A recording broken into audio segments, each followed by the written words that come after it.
E o Pedro Manuel, ele pegou um resfriado essa semana, tá em recuperação. E tá lá o Lucas hoje, né? Que faz curso com a gente na segunda-feira.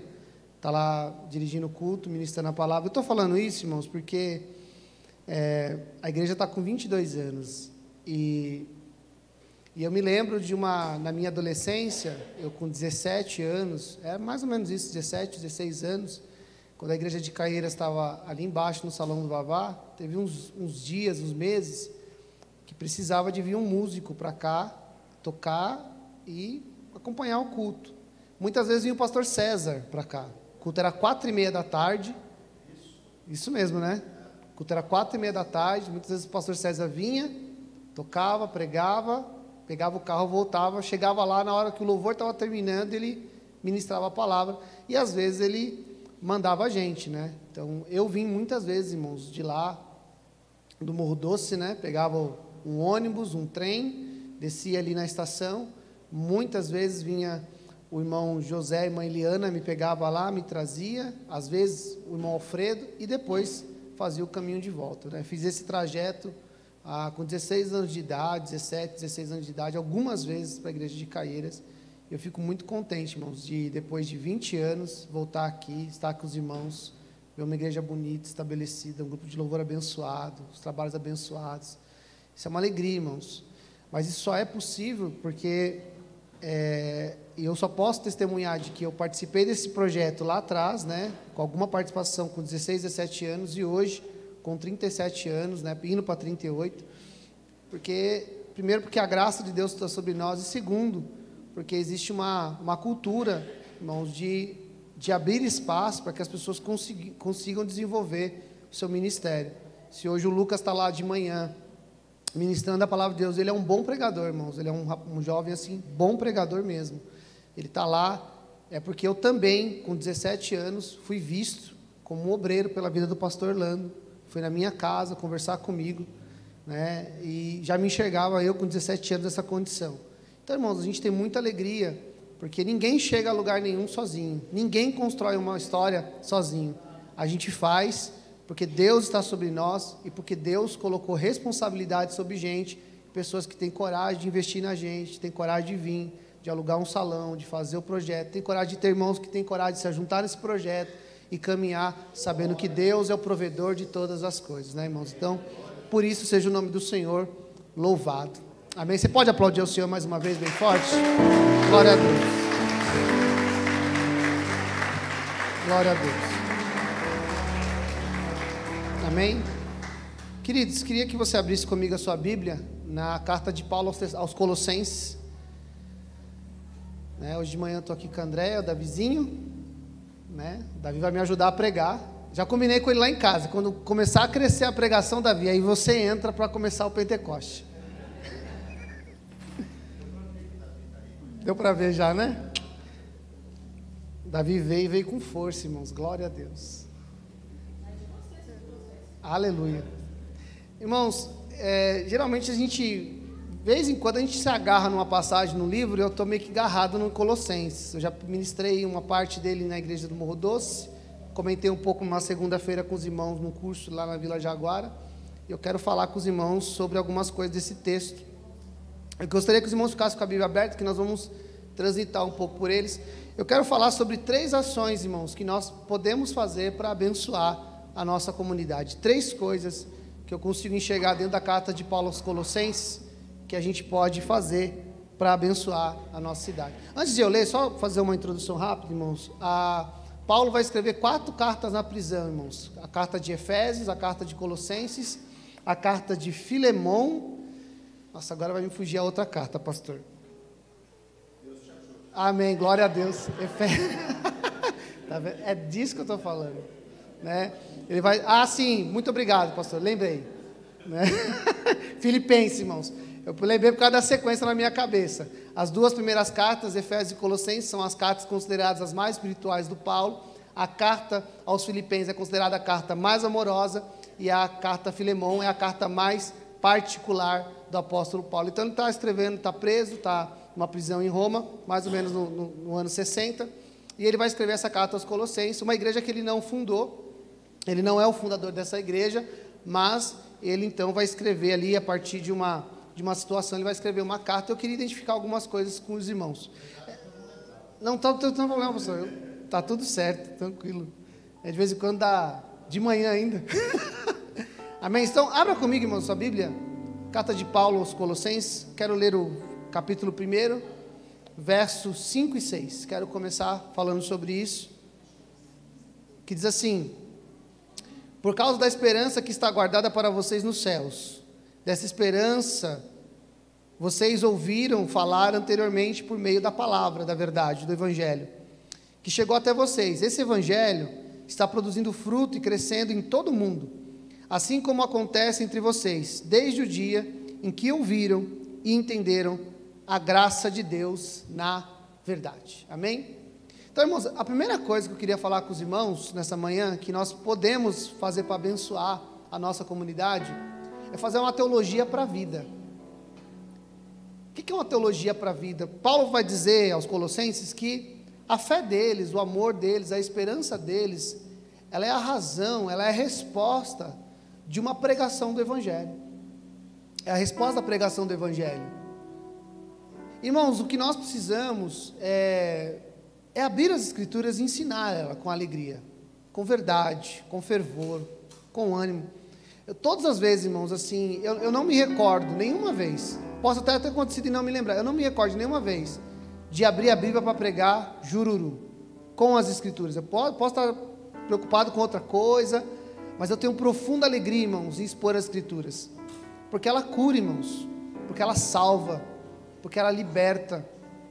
Uma das coisas mais preciosas, irmãos, é quando a gente consegue abrir a palavra de Deus, explicar, ensinar, enfatizar. Pode ser na nossa casa, com os nossos irmãos, nossos entes queridos, né, nossos familiares. Pode ser com um colega de trabalho. Pode ser numa conversa ali pós-igreja, ou numa reunião, ou num grupo pequeno, numa reunião de jovens, de mulheres, de adolescentes, de crianças. Quando a gente abre a palavra de Deus, irmãos, e fala a verdade da palavra de Deus, fala a verdade do Evangelho, alguma coisa muito profunda está sendo construída nessa vida e nesse caráter. Nós temos que acreditar, irmãos, que a palavra de Deus, ela é poderosa. Paulo vai dizer aos Colossenses: olha, essa palavra que vocês ouviram, essa palavra que vocês ouviram e entenderam, ela é poderosa para produzir o que ela está produzindo, e não só em vocês. Eu quero dizer para vocês que o que acontece no meio de vocês tem acontecido pelo mundo.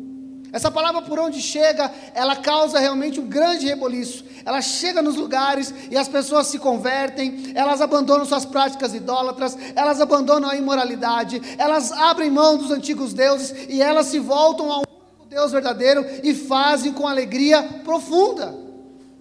Paulo vai chegar a dizer, a carta aos Tessalonicenses, que aquela igreja, irmãos, aquela igreja que tinha passado por uma grande perseguição e ainda estava debaixo de perseguição. Por isso Paulo vai escrever a primeira carta, para saber como estava aquela igreja. Após Timóteo voltar, dando testemunho da igreja, ele vai falar daquela igreja, vai falar assim: olha, eu dou graças a Deus pela vida de vocês, porque o testemunho de vocês ecoou pela Acaia e todo o mundo. Por quê? Porque vocês têm uma fé operosa, um amor abnegado e uma perseverança na esperança. Essa igreja aqui, irmãos, Paulo também está dando graças a Deus por causa dela, porque é uma igreja que tem fé, uma igreja que tem amor, uma igreja que tem esperança, e Paulo está dizendo: isso daqui é possível, porque a palavra da verdade do Evangelho foi pregada no meio de vocês.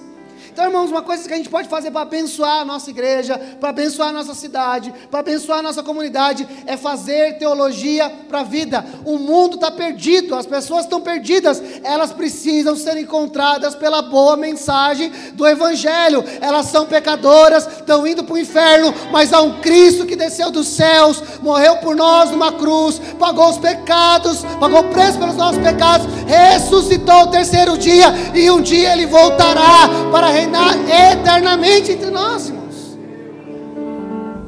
É expor essa mensagem, é falar desse amor, é falar dessa verdade.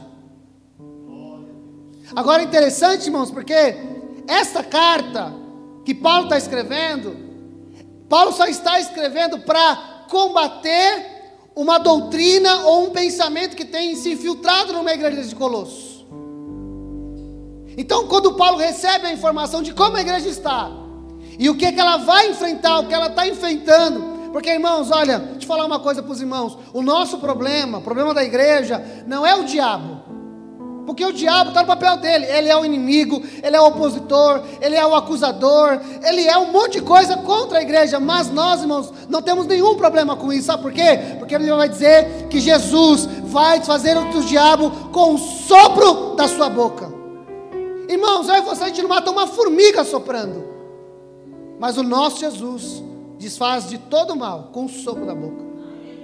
Mas tem uma coisa, irmãos, que perturba a igreja. É o ensino equivocado. Porque o ensino equivocado vai produzir um comportamento equivocado. Então, uma segunda coisa dentro dessa teologia para a vida é entender quais são as dificuldades da comunidade. Às vezes, irmão, quando a gente começa a aprender um pouquinho mais, a gente começa a querer viajar muito, a falar de coisas muito difíceis, muito complicadas. Mas nós precisamos entender qual que é a dificuldade hoje da nossa comunidade, e a partir dali expor as escrituras e sarar o coração, dar direcionamento e firmar o coração nessa verdade. Nós precisamos, irmãos, ter olhos muito abertos para as coisas que estão acontecendo ao nosso redor, para darmos uma resposta dos céus para a nossa vida. Então, irmãos, nós precisamos... e Paulo está sentado, irmãos, escrevendo uma carta aos Colossenses, e ele vai falar sobre culto, ele vai falar sobre que Jesus, ele é a supremacia de todas as coisas, nele reside todas as coisas, a plenitude de todas as coisas estão nele. Quem vê Jesus, vê a exata expressão do ser de Deus. Ele vai centralizar tudo em Cristo, e depois ele vai começar a falar: olha, pais, se comportem assim, esposas, se comportem assim, servos, se comportem assim, senhores, se comportem assim. Por quê? Porque vocês precisam continuar a andar na verdade.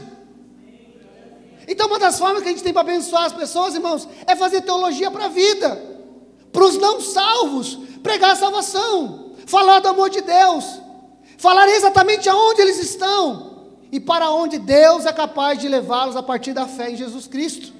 E para aqueles que já abraçaram a fé, como edificá-los, como fazê-los crescer. E isso é teologia para a vida. Às vezes, irmãos, a gente tem um livro, eu não vou lembrar o nome do autor, mas o título do livro é Explosão da Igreja em Células. Esse homem, ele fez uma pesquisa das igrejas que mais cresceram no modelo celular. Então ele viajou pelo mundo todo, e ele fez um relato, um estudo, do que essas igrejas tinham, que faziam elas crescer tanto. E aí ele tem lá várias divisões entre liderança, formato, e aí ele vai para o grupo pequeno, o grupo da casa, o grupo menor, e ele vai chegar a uma conclusão no seu livro. Fala assim: olha, o que faz uma igreja, um grupo pequeno crescer, não está ligado ao caráter do líder. Não é porque ele é mais extrovertido ou introvertido, não é porque ele tem mais conhecimento acadêmico ou menos conhecimento acadêmico. O que faz esse pequeno grupo crescer é o quanto essa liderança, é o quanto esse rapaz, essa moça, esse jovem, essa mulher, esse homem, ele se dedica a ler as escrituras, a orar pelo seu grupo e a expor as escrituras. Às vezes a gente acha que, pastor, mas essa coisa não vai, eu tenho uma dificuldade aqui, porque eu não sou tão extrovertido, ou porque eu não sei falar muito bem, ou porque eu não sei. Irmãos, o que nós precisamos é abrir a palavra, é pregar a palavra, é ensinar a palavra. Se você é tímido, vai na sua timidez. Se você é extrovertido, vai do jeito que você vai, mas vá com a palavra de Deus, porque ela é quem vai produzir os frutos necessários para a nossa vida. Uma segunda coisa, irmãos, que eu quero falar com os irmãos que nós devemos produzir para abençoar, é inspirar pessoas. A capacidade de influenciar as pessoas de forma positiva. Isso é uma coisa muito abençoadora, irmãos.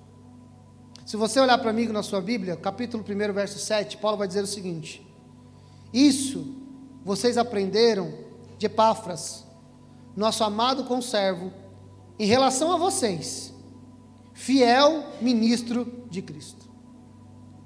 Paulo está dizendo: olha, esse evangelho, o evangelho da verdade, vocês aprenderam por causa de Epáfras, que é o fundador da igreja de Colossos. E ele vai dizer assim: esse Epáfras é um fiel conservo. Essa palavra fiel conservo, ela quer dizer alguém que serve com alguém. O que ele está dizendo? Epáfras, comigo, com relação a mim, ele é um conservo. Ele é alguém que está servindo ao meu lado. Ele é alguém que está comigo. E algumas pessoas acreditam que o Epáfras se levanta pela influência de Paulo na pregação de Éfeso, a qual ele fica 2 anos lá. Então, muito provavelmente, a vida do Epáfras, ela tem uma influência do Paulo, ela tem a influência da pregação do Paulo. E aí, irmãos, a gente pode olhar para o texto de Colossos, você vai perceber o seguinte: Epáfras, ele é o quê? Um grande pregador. Epáfras também é um homem que ora pela igreja. E o que você enxerga no Paulo? Um grande pregador e um homem que ora pela igreja. Há uma influência direta do Paulo sobre a vida do Epáfras, e a vida do Epáfras abençoa a região de Colossos, abençoa a região de Laodiceia. Por quê? Porque tem alguém inspirando alguém. E nós, irmãos, não podemos viver numa ilha, achando que a minha vida é a minha vida, e a minha vida não tem relação nenhuma com a vida dos irmãos. Muito pelo contrário, irmãos, a vida dos irmãos tem relação direta com a minha vida. A tua vida abençoa a vida do teu filho, abençoa a vida do teu pai, abençoa a vida da tua mãe, abençoa a comunidade, abençoa a cidade, abençoa o seu local de trabalho. Nós precisamos inspirar pessoas. Elas precisam, irmãos, andar 1 milha a mais por nossa causa. E quando eu falo por nossa causa, eu estou falando pela nossa motivação, de encostar nelas e dizer: não, caminha mais um pouco comigo, anda mais um pouco comigo. Essa história, irmãos, de influência, esse lastro de influência, ela é muito importante na vida da igreja. Quando você olha para a história da igreja, você vai encontrar um homem, um avivalista chamado John Wesley. E um dia John Wesley está no navio para fazer missões. E o navio, ele é tomado, ele é assolado. E todo mundo acha que o navio vai se arrebentar, inclusive John Wesley. E ele está morrendo de medo. Mas ele olha para o lado, ele vê um grupo de gente feliz, alegre, confiante. Era um grupo de gente que vinha da Morávia. Pessoal que fez uma reunião de oração que durou 100 anos, irmãos, 24/7, 7 dias por semana, 24 horas por dia. Uma convicção de fé tamanha. E naquela hora o John Wesley falou: eu não sou crente. Crente é esses camaradas que não tem medo de morrer. Ele volta para casa e ele se entrega a Deus à oração. Ele se entrega a Deus a um tempo de devoção. E ele procura esse lugar de confiança igual ele viu dos morávios. E esse homem se levanta como um grande pregador, irmãos. Um grande pregador. E a vida de John Wesley, irmãos, ela impacta outras vidas. O que nós precisamos fazer, irmãos, é ter uma vida inspiradora. Entenda que quando eu falo de inspiração, eu não estou falando de uma vida que todo mundo vai olhar e vai dizer: nossa, devia estar na televisão. Não é isso. Você só precisa inspirar uma pessoa dentro da igreja. Alguém que vai decidir estudar mais, porque você é um hábil e um dedicado expositor das escrituras. Ele vai dizer: eu queria falar como ele, eu queria ensinar como ele ensina. E expor as escrituras como essa pessoa faz. Ou quando você chega alguém orando na igreja, você percebe que ele está ali, ou ela está ali, um tempo de oração, e você passa do lado dela, e você ora 15 minutos, ela está dobrada de joelho, você ora 30 minutos, e ela nem sinal de se mexer. Você ora 1 hora, e ela está ali dobrada, ele está ali dobrado, e ela gasta 2 horas, e você já está ali de braços cruzados, querendo fechar a igreja, e a pessoa está entrando, você fala: eu gostaria de orar como essa pessoa ora. Eu gostaria de amar as pessoas como elas amam. Pessoa que não tem uma vergonha de chegar para alguém que está sujo, maltrapilho, e vai lá e trata com humanidade, trata com amor, trata com carinho.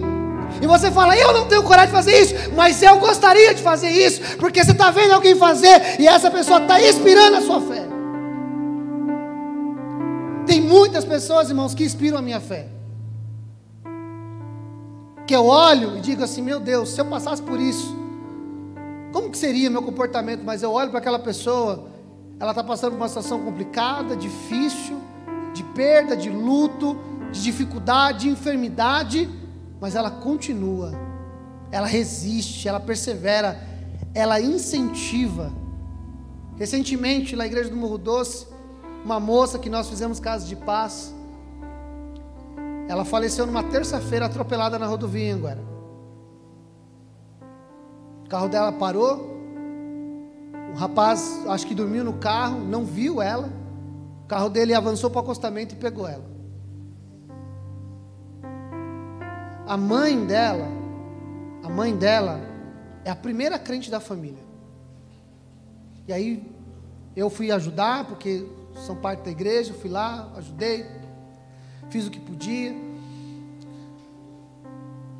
E no dia, irmãos, no dia do velório, eu vi aquela mulher que perdeu a filha, estava lá, a filha, consolando outras pessoas. O neto dela, que é o Lucas, que está pregando hoje, me contou que um dia, uma outra parente, uma sobrinha dela foi lá tentar consolar ela. Chegou lá, começou a tentar consolar, mas ela mesmo ficou desconsolada, começou a chorar. E a avó do Lucas, uma mulher simples, se levantou, abraçou ela e orou com ela, para que Deus consolasse o coração daquela mulher que estava chorando, mas era a filha dela que estava morta. Sabe, irmãos, a gente precisa fazer. E aí, irmãos, deixa eu falar, não é fazer por fazer, é fazer intencionalmente.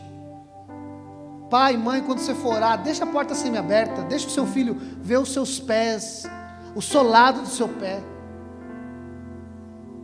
Quando você for ler as escrituras, deixa ele ver você ler as escrituras. Coloca gente do seu lado para andar com você, e deixa essas pessoas verem você fazendo, ver você amar os outros, deixa eles verem você ali, porque a partir do momento que eles começarem a ver, eles vão se motivar. Eu me lembro de uma vez, eu estava tocando na igreja, estava ensaiando com um grupo de jovens, e eu fui chamar um pastor da igreja, lá na casa pastoral, a casa que hoje eu moro. Eu lembro que eu bati na porta, a esposa do pastor abriu, e eu lembro que ela não abriu toda a porta, ela só abriu semi-aberto só para falar comigo. E quando ela abriu, eu fui falar com ela, eu não lembro qual era o assunto, eu me lembro de ver o meu pastor, momentos antes da pregação, sentado numa mesa com 3 Bíblias, e ele olhava as 3 Bíblias, e eu via que tinha caneta, eu vi que tinha papel, e eu vi que ele estava escrevendo. E naquela hora, irmãos, que eu vi aquela cena, ele não me disse nada. Ele falou: Moisés, vem aqui, senta do meu lado, que eu vou te ensinar a montar um esboço. Vem aqui que eu vou te explicar como é que você tem que fazer. Essa Bíblia é tal, essa Bíblia é do original, essa Bíblia é uma tradução, essa Bíblia é uma coisa. Ele não fez isso comigo. Eu só vi que tinha Bíblias, papel e caneta, e na minha cabeça veio: é assim então que se faz. Tem que estudar, tem que ler, tem que se dedicar. Não é só chegar, abrir a Bíblia e vai. Porque isso é amor pelas pessoas, isso é amor pela igreja. A gente tem que fazer isso, irmãos, cada vez com mais intenção de fazer, a fim de que as pessoas se apaixonem pela obra de Deus, se apaixonem pelas coisas que fazem por Deus, porque ela está de encontro com alguém apaixonado pela obra de Deus, apaixonado pelas coisas de Deus. Graças a Deus, irmãos, eu tenho caminhado com gente, eu tenho visto gente que ama a obra de Deus, que ama a pregação, que ama cuidar da igreja, e eu tenho me tornado mais apaixonado pela igreja. Um palestrante americano, ele vai dizer que nós somos a média das 5 pessoas que a gente mais se relaciona. Faz a sua cabeça aí, com quem que você está se relacionando? Um pastor disse que pessoas, elas crescem em grupos e afundam em grupos. Se você andar com uma pessoa que é crente em Jesus, que ama a Deus, e se você for uma pessoa crente em Jesus, que ama a Deus, e alguém andar com você, essa pessoa vai crescer na fé.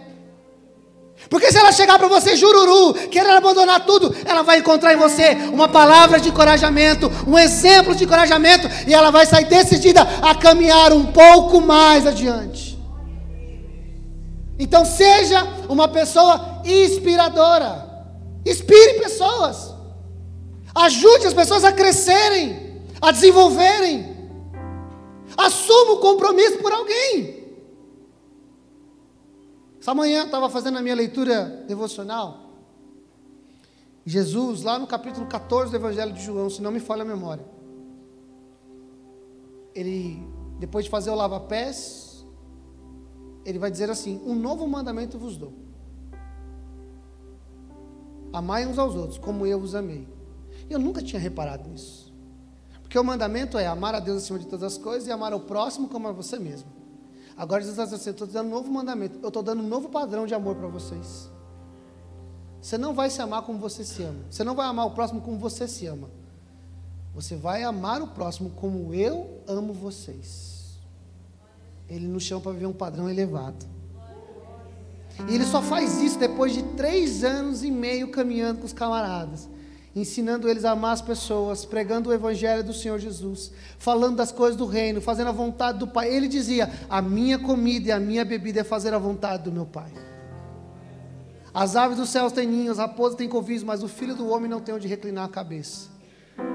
Eles andaram com Jesus e no final, Jesus lava os pés assim: está vendo?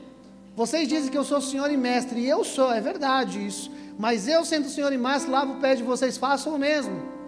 E eu estou dando para vocês um novo padrão de vida, um novo padrão moral, um novo padrão de relacionamento. Você não vai amar as pessoas como você se ama, você vai amar como eu amo elas.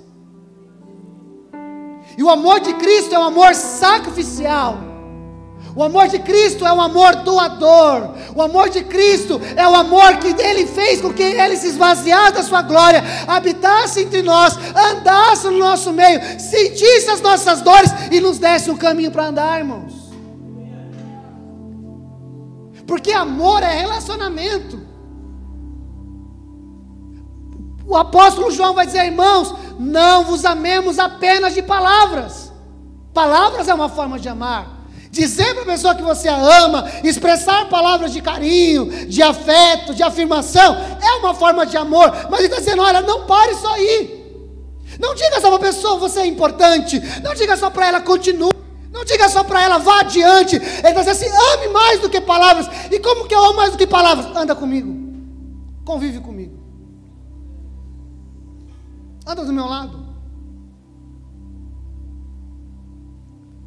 Irmãos, eu amo andar com pessoas, porque eu aprendo que pessoas não são perfeitas, mas eu vejo pessoas imperfeitas continuando no Evangelho, que muitas vezes erram, falam o que não deveriam falar, fazem o que não deveriam fazer, mas elas estão lá no próximo domingo, de joelhos dobrados, lágrimas nos olhos, dizendo: Senhor, me melhore, eu quero continuar.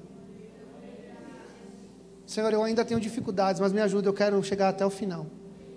Eu quero ir até o fim. Eu não vou parar por causa disso. Eu errei, eu pequei. Eu estou equivocado no meu pensamento, mas eu quero que o Senhor ilumine minha mente, que o Senhor endireite os meus passos, que o Senhor forge as minhas mãos para eu fazer a Tua vontade nessa terra, que o Senhor cumpra o Teu querer em minha vida. Eu estou aqui e eu não vou desistir. Essas pessoas me encorajam todos os dias, irmãos. Que você se sinta encorajado, que você tenha o desejo de inspirar alguém. Uma das coisas que eu gosto de ver no culto, irmãos, é quando eu vejo um irmão sair do lugar para orar pelo outro irmão. Porque eu sei, irmãos, eu sei que para muitas pessoas, fazer esse movimento dentro da igreja, ele já combateu a mente dele muitas vezes. A mente dele fica: vou ou não vou?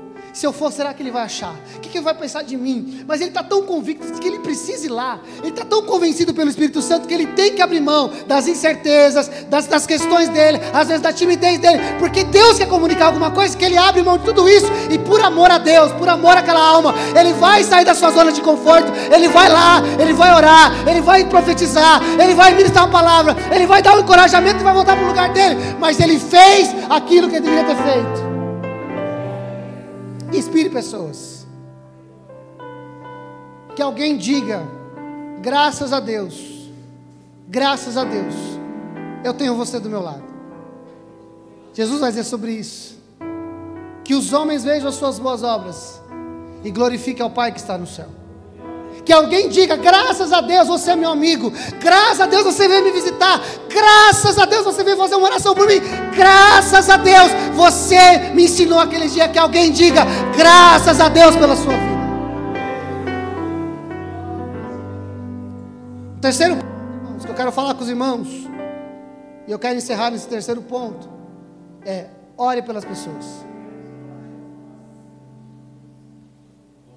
capítulo 1, verso 3 a 5, Paulo vai dizer o seguinte: damos sempre graças a Deus, Pai de nosso Senhor Jesus Cristo, quando oramos por vocês, desde que ouvimos da fé que vocês têm em Cristo Jesus, e do amor que vocês têm por todos os santos, por causa da esperança que está guardada para vocês nos céus. Desta esperança, vocês ouviram falar anteriormente, por meio da palavra da verdade do Evangelho. Quando Paulo ouve falar da igreja de Colossos, através de Epáfras, e Epáfras começa a dizer para eles como que aquela igreja está, como que está o nível dela, então Paulo vai escrever dizendo assim: eu, toda vez que oro, eu dou graças a Deus pela vida de vocês. Uma primeira coisa que vamos aprender, irmãos, é aprender a fazer oração com ação de graças. E quando eu falo isso, aprenda e enxergue as coisas boas que acontecem no meio dos irmãos. É óbvio, irmãos, a igreja sempre vai ter demanda, sempre vai ter demanda.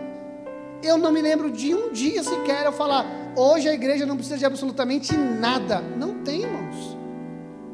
Uma família vai bem, a outra começa a piorar. O irmão se levanta, o outro tem dificuldade. Aí a igreja vai caminhando, chega um novo convertido, tem trabalho. A igreja sempre tem demanda. O problema, irmãos, é quando a gente só fica olhando para as demandas, sem perceber as coisas boas que já acontecem no meio da igreja. E nós precisamos, irmãos, encher o nosso coração com ação de graças, a enxergar as coisas boas que acontecem no nosso meio. Celebre quando uma alma se converter. Celebre quando alguém que estava perdido está voltando. Celebre quando alguém está dando passo de fé na presença de Jesus. Se alegre quando você chega aqui e tem um ambiente agradável de oração, de tributo, de adoração, de exposição das Escrituras, que você pode sair daqui e você pode encontrar uma pessoa lá fora para conversar, para falar, para combinar alguma coisa. Se alegre com a comunidade e olhe para as coisas boas. E quando você vê, faça uma expressão de oração a Deus. Faça isso, para o seu coração não ficar amargurado. Na segunda multiplicação de pães e peixes, se não me falha a memória, Jesus está no monte da Galileia. E a multidão, eu fico imaginando a cena, irmãos, a multidão vindo, afluindo. E a Bíblia vai dizer que Jesus está curando todo mundo. Chega uma hora que Jesus está compadecido daquela multidão, porque são ovelhas como se não tivesse pastor. E eles olham para aquela multidão e ele diz para os discípulos: tenho dó desse povo, eu quero alimentar essa multidão. E os discípulos entram num frenesi, irmãos. Mas como? Como é que a gente vai comprar pão? Como é que a gente vai resolver? Irmãos, se você olhar para o texto, você vai ver, Jesus está falando assim: vá lá e compre pão. Jesus está compartilhando o coração dele com os discípulos. E os discípulos estão fazendo do compartilhar do coração uma obrigação impossível. E olha, irmãos, eles já tinham passado por uma primeira multiplicação. Às vezes a gente fica tão engasgado com as demandas da igreja. Não, mas eu tenho que visitar aquela família. Não, mas eu tenho que ajudar aquele jovem. Não, mas eu tenho que falar com aquela irmã. Não, mas eu tenho que visitar aquele irmão. E a gente começa a entrar nesse frenesi, nessa canseira. Aí a gente às vezes vem para a igreja, recebe uma palavra, aí alguém diz assim: você precisa melhorar. Você fala: eu não aguento mais, Jesus. Eu não aguento mais. Não é um problema. É sua família com dificuldade. É só essas questões. E a gente esquece de olhar para trás, irmãos, e lembrar das coisas que Jesus já fez. Eu acredito, irmãos, que, na minha opinião, e é fácil eu falar daqui e não estar lá, os discípulos poderiam olhar para trás e assim: Jesus já multiplicou pão uma vez, Ele está compartilhando o coração dele com a gente. A minha resposta deveria ser: Jesus, como que eu faço para cooperar com aquilo que o Senhor quer fazer? Nós precisamos olhar para trás, irmãos, e levantar as mãos e dar graças a Deus. Você pode fazer isso nesse momento? Você pode lembrar de alguma coisa boa que Jesus fez por você? Você pode fazer 1 minuto de oração comigo por alguma coisa muito boa que você lembra? Senhor, eu te agradeço, Pai. Eu agradeço porque o Senhor tem cumprido na minha vida e na minha casa as tuas promessas. Eu lembro, eu trago à memória coisas, fatos, palavras, reuniões de oração, cultos abençoados que o Senhor fez divisor de água na minha vida e na vida da minha família. Eu me lembro de orações que o Senhor respondeu, e eu me lembro de orações que o Senhor disse não, mas o Senhor me sustentou tanto a mim quanto a minha casa. Graças eu te dou por tudo isso, Pai. Muito obrigado, Senhor, por todas as coisas que o Senhor tem nos feito viver, como pessoa, como comunidade, como crentes em Jesus. Nós te agradecemos, Deus. Agora, irmãos, há uma segunda oração de Paulo, que vai estar do verso 9 ao verso 12. Eu queria que você acompanhasse comigo. Por essa razão, também nós, desde o dia em que soubemos disso, não deixamos de orar por vocês e de pedir que transbordem de pleno conhecimento da vontade de Deus, em toda a sabedoria e entendimento espiritual. Dessa maneira, poderão viver de modo digno do Senhor, para o seu inteiro agrado, frutificando em toda boa obra e crescendo no conhecimento de Deus. Assim vocês serão fortalecidos com todo o poder, segundo a força da sua glória, em toda perseverança e paciência, com alegria, dando graças ao Pai que os capacitou a participar da herança dos santos na luz. Paulo vai fazer uma segunda oração. Primeira oração, ele dá graças a Deus pelas coisas que acontecem na igreja de Colossos. A segunda oração é por coisas que a igreja deveria ter ou ser acrescentada. E ele fala assim: desde o dia em que eu fiquei sabendo de vocês, eu tenho orado por vocês, para que vocês transbordem no conhecimento da vontade de Deus.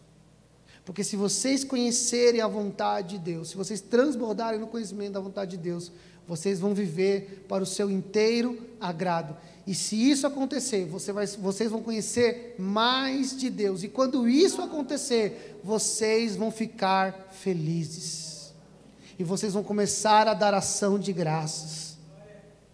O que Paulo está dizendo, e aí, irmãos, olha que interessante, porque se por um lado, às vezes a gente fica só olhando para os problemas e não consegue dar ação de graça pelas coisas que acontecem, há um outro extremo. É a gente ficar só olhando para as coisas boas que acontecem e não olhar para as dificuldades que estão vindo ou para as ameaças que estão chegando. Então Paulo está vendo uma ameaça chegar, uma ameaça doutrinária chegar na igreja de Colossos. Então ele dá graças a Deus pelas coisas que acontecem, mas ele não perde a visão das coisas que ele precisa de ser melhorados. E ele está orando. Ele está olhando para as coisas que vão acontecer, ele está olhando para o cenário, ele está olhando para a situação que ele está fazendo, está orando. Ele fala assim: eu estou orando por vocês, para que vocês cresçam. O que nós enxergamos aqui, irmãos, é uma escala de maturidade. É conhecer a vontade de Deus, é transbordar no conhecimento da vontade de Deus, é viver segundo essa vontade e ser feliz por viver essa vontade. Eu comentei isso na igreja do Morro Doce, vou falar isso com os irmãos. De manhã, logo cedo, logo cedinho, o pai e o filho se levantam para atender suas responsabilidades, estudo e trabalho. Geralmente, quem é que levanta reclamando? É o filho. Mas é todo dia se bobear. Segunda-feira, filho, hora da escola. Pai, não quero ir, está frio. Não, filho, mas tem que ir. Terça-feira, vamos lá, bora, acorda. Estou doente. Todo dia ele reclama, ou se não todo dia, regularmente reclama. Mas é rotina, ele sabe o que tem que fazer, mas ele reclama todo dia. Se você faz isso, não faça mais, em nome de Jesus. O pai não faz isso, o pai não levanta e fala: ai, vou trabalhar. Ele levanta e vai. Ele vai lá, arruma as coisas dele, muitas vezes, pega ônibus lotado, pega trem lotado, aguenta situação chata de empresa, lida com o cliente com dificuldade, lida com a situação, passa por um perrengue, irmãos. Um perrengue enorme. Aí o filho reclama todo dia da rotina, às vezes reclama de coisas que não deveria reclamar. E o pai, a mãe, o maduro, passa por várias dificuldades, às vezes financeira, às vezes na preocupação se o filho vai estar bem na escola, se está bem na rua, se está tudo certo com ele. Uma série de preocupações, trabalho, renda, vida espiritual, uma série de questões. E no final do dia, às vezes na janta, ele olha para o filho, ele olha para a esposa, ele olha para o esposo e fala: tem um teto sobre a cabeça, ter um tênis no pé, ter uma cama para dormir, ter uma comida no prato, debaixo de toda dificuldade, de todo transtorno, de todas as situações, ele diz: eu sou feliz pela minha família. Isso é maturidade, irmãos. A maturidade cristã, ela é igual. Eu assumi a responsabilidade de uma vida devocional, de ler as palavras, de orar todos os dias, de ter uma vida de bom testemunho todos os dias. Rotina, é dia após dia, domingo a domingo, 24 horas por dia, é rotina nossa, porque nós fomos chamados para ser santos, irmãos. Rotina, faz isso todos os dias, porque quando a gente faz isso, mais a gente conhece de Deus, e quanto mais a gente conhece de Deus, mais a gente agrada a Deus pelo modo de viver, e quanto mais a gente agrada a Deus, mais a gente se torna pessoas felizes. O salmista vai dizer: as tuas leis, Senhor, para mim não são penosas. Você começa a entender o nível de maturidade que você está, quando você começa a reclamar menos de fazer as coisas que deveria fazer, e se alegrar mais quando você consegue fazer. E Paulo está olhando para aquela igreja e está dizendo: eu estou feliz, porque vocês têm fé, vocês têm esperança, vocês têm amor, atletas da vida cristã, vocês têm aí, mas eu tenho orado para que vocês cresçam, para que vocês transbordem, para que vocês vivam a vontade de Deus, para que fazendo isso, vocês deem graças a Deus, por Deus ter tornado vocês participantes disso. Então, uma das formas de nós abençoarmos, irmãos, é orando, dando graças pelas coisas que já acontecem e orando a Deus para que coisas ainda acrescentem e cresçam no nosso meio. Eu quero terminar falando sobre o último aspecto desse terceiro nível, que é orar fervorosamente. Você vai encontrar o texto lá no finalzinho da carta, capítulo 4, verso 12. Paulo vai dizer o seguinte: Epáfras, que é da igreja de vocês, manda saudações. Ele é um servo de Cristo Jesus que está sempre lutando por vocês em oração, para que vocês se conservem maduros e plenamente convictos em toda a vontade de Deus. Se as duas primeiras orações, nós podemos falar que nós vamos falar da qualidade de oração, porque nós temos que aprender a orar com qualidade, irmãos. Nós temos que aprender a orar com qualidade. A gente tem que sair daquele nível que a gente só vai para a oração para pedir as coisas para Deus.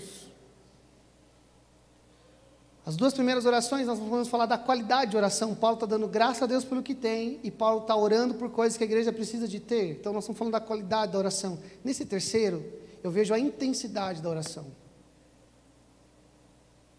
E a expressão que Paulo vai usar é essa: Epáfras está sempre lutando por vocês em oração. Algumas traduções vão dizer: ele está sempre orando fervorosamente por vocês. Essa palavra que Paulo usa aqui no original é a mesma palavra de agonizar, de sofrer, de estar debaixo de uma situação com muita dificuldade, com muita luta. E nós precisamos melhorar a nossa qualidade de oração, e não apenas a qualidade, a intensidade da nossa oração. A Bíblia vai dizer que nós devemos orar pelos presos como se nós estivéssemos presos. Isso não está falando sobre a qualidade, mas a intensidade de como devemos orar. E nós precisamos, irmãos, ter uma intensidade de oração profunda, orando a Deus, pedindo graça a Deus. Tem um personagem, irmãos, de Gales, um pastor chamado Seth Joshua. A história conta que um dos seus filhos, um dia, cabulando aula, foi para a praça, e lá na praça ele viu seu pai, ele se escondeu atrás de um arbusto, e ele ficou vendo seu pai, o pastor Seth Joshua. Ele orava na praça, e ele chorava, e ele dizia: Senhor, dá-me Gales, Senhor, dá-me Gales, Senhor, dá-me Gales. A intensidade de oração pelo país de Gales. Nós precisamos de orar com intensidade, irmãos. Nós precisamos batalhar em oração, lutar em oração pela vida das pessoas.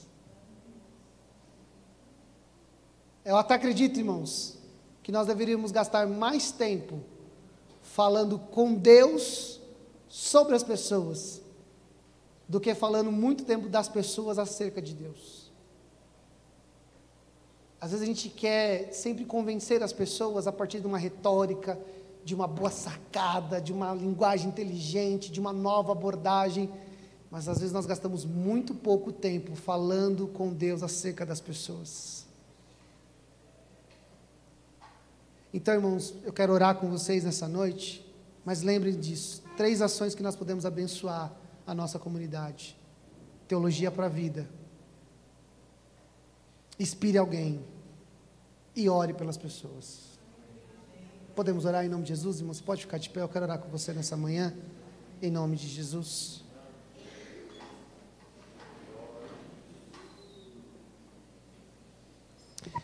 Acho que eu já contei isso aqui, tem uma irmã, que ela me inspira na oração, e ela me inspirou desde o começo, que é a irmã Maria Ana. Cheguei na casa dela um dia, para falar com o filho dela, o Breno Ex-Leardini. Aí a tia dele abriu a porta e eu vi a irmã Mariana sair do quarto, pastor Orlando, assim. Sentou na cadeira, olhos marejados, bochecha rosada. Lembro até hoje das expressões faciais dela.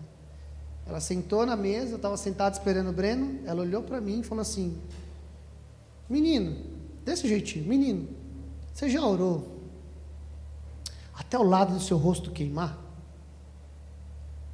E eu falei: não, nunca. E naquela hora eu sabia que não era a irmã Mariana me perguntando, era o próprio Deus.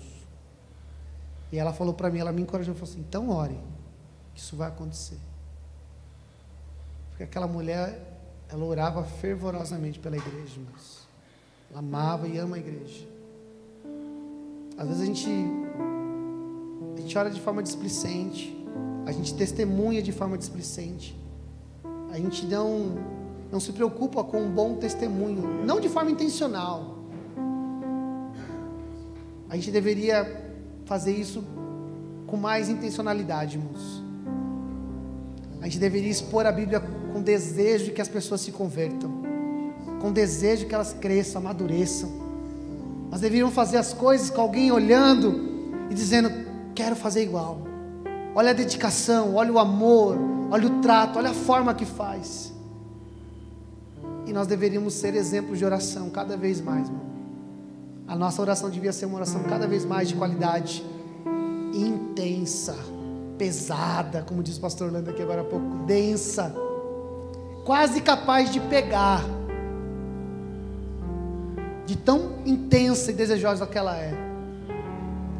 Eu não consigo imaginar, irmão, Jesus, João capítulo 17, a oração sacerdotal, Jesus com o celular na mão, olhando para o alto, vendo se a roupa dele estava bonita, lembrando do que ia comer e fazendo uma oração. Eu oro para a oração sacerdotal de Jesus e eu vejo um homem de intensidade, entregando sua alma a Deus, intercedendo pelos seus discípulos, irmãos.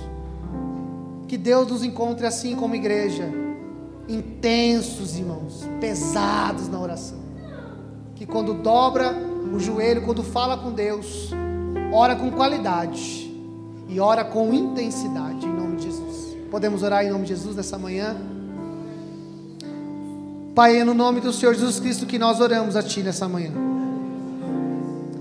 Nós olhamos para a Tua palavra, Senhor, e é a Tua palavra que nos indica os preceitos que nós comentamos aqui nessa manhã.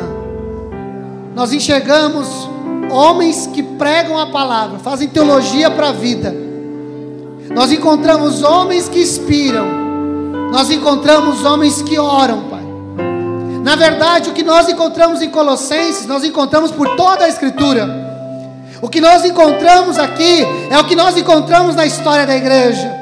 O que nós encontramos aqui é a verdade a ser vivida por cada um de nós. E o meu desejo, a minha oração sobre mim, sobre a igreja de Caieiras, sobre a igreja de Jesus na face da terra é essa: Faz no Senhor homens e mulheres de teologia simples, mas poderosa, verdadeira para salvar, poderosa para fazer crescer. Faz dos homens e mulheres de testemunho atraente, homens e mulheres que levam uma vida inspiradora, que inspiram pela humildade, inspiram pelo amor, inspiram pelo trato, inspiram pelo trabalho, inspiram porque são bons pais, são bons maridos, são bons filhos, são bons homens, são boas mulheres, vivendo no mundo mal, expressando o amor de Deus, vivendo em santidade, andando em retidão e trazendo o reino de Deus à terra. Pai, em nome de Jesus, faz de nós homens e mulheres de oração, Senhor amado, que sabe da graça a Deus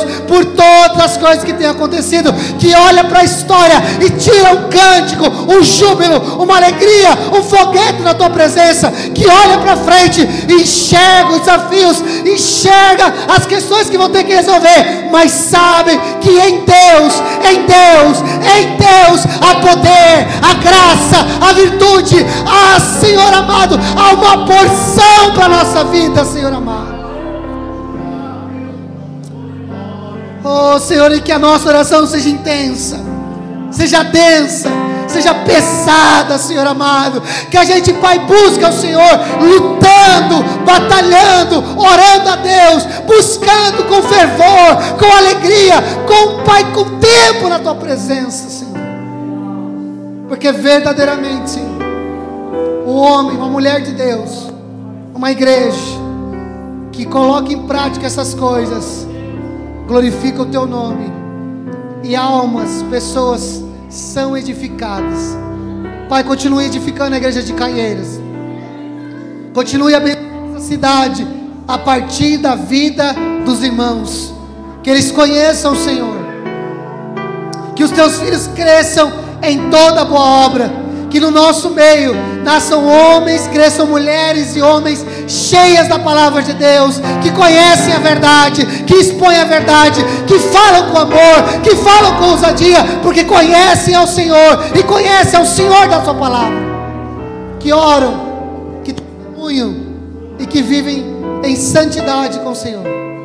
Pai, em nome de Jesus, abençoe a vida do nosso pastor, em nome do Senhor Jesus Cristo, que recaia sobre ele as ricas bênçãos dos céus, em nome do Senhor Jesus Cristo, sobre a sua casa, sobre a sua família, sobre a vida dos obreiros. Fortalece as casas dos nossos obreiros, fortalece a família dos nossos obreiros, fortalece o filho, a filha, a esposa, o marido, fortalece a casa dos teus filhos, fortalece a nossa liderança de Minibrac, de Jubrac, de Ufebrac, de Umasbrac. Abençoe, Senhor, a vida e a comunidade, em nome do Senhor Jesus Cristo. Desejo do nosso coração é que daqui a um ano nós possamos ser mais e possamos ser melhores para a glória de Deus. Assim nós oramos, nós te pedimos, nós te agradecemos em nome de Jesus. Você pode aplaudir o Senhor bem forte? Amém. Glória a Deus. Glória a Deus, glória a Deus. Amém. Graças a